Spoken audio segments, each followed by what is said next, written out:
ഉദയൻകുളങ്ങര പ്ലാമൂട്ടുകടയ്ക്ക് സമീപം കാക്രവിളയിൽ school mini bus കനാലിലേക്ക് മറിഞ്ഞ വിദ്യാർത്ഥികൾക്ക് പരിക്ക്. ഉദയൻകുളങ്ങര ഈഴക്കോണത്ത് പ്രവർത്തിക്കുന്ന ന്യൂജ്യോതി പബ്ലിക് സ്കൂളിലെ സ്കൂൾ ബസ്സാണ് അപകടത്തിൽപ്പെട്ടത്. വിദ്യാർത്ഥികളുമായി കനാൽ റോഡിൽ സഞ്ചരിക്കുന്നതിനിടയിൽ നിയന്ത്രണം വിട്ട് മറിയുകയായിരുന്നു. സ്കൂൾ വിട്ട് തിരികെ മടങ്ങുകയായിരുന്ന 9 കുട്ടികളും ആയയും ഡ്രൈവറുമായിരുന്നു വാഹനത്തിലുണ്ടായിരുന്നത്. വാഹനം തലകീഴായി മറിഞ്ഞെങ്കിലും അത്ഭുതകരമായി വിദ്യാർത്ഥികളും ഡ്രൈവറും രക്ഷപ്പെട്ടു. പെട്ടെന്ന് നോക്കാൻ ഇറങ്ങി ഞാൻ അപ്പുറത്തൂടെ ഇറങ്ങി, ഇപ്പുറത്തൂടെ ഇറങ്ങി. 2 കൊച്ചുങ്ങൾ വണ്ടിയുടെ അടി കൂടെ വന്നു. ഇത്ര ധൈര്യമായിട്ട് വന്നോന്ന് അറിഞ്ഞില്ല.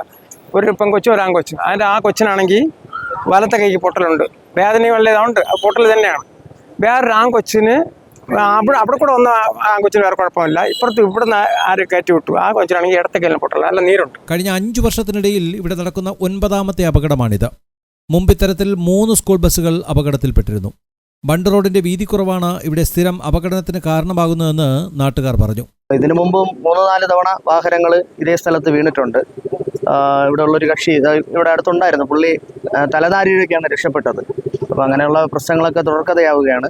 സംഭവം ഞാൻ ബേളം കെട്ടാൻ വെളിയിറങ്ങിയത്, അപ്പോഴേക്കും വണ്ടി മറിഞ്ഞു കിടന്നു.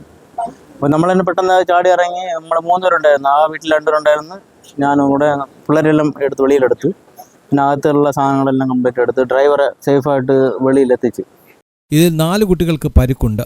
വിദ്യാർത്ഥികളായ അർച്ചിത, ആരോൺ ഷിബു, ഇവാൻ ഷിബു, നന്ദകിഷോർ തുടങ്ങിയവർക്കാണ് പരിക്കുള്ളത്. കൈക്ക് പൊട്ടലുള്ള 3 പേരെ മെഡിക്കൽ കോളേജിൽ പ്രവേശിപ്പിച്ചു.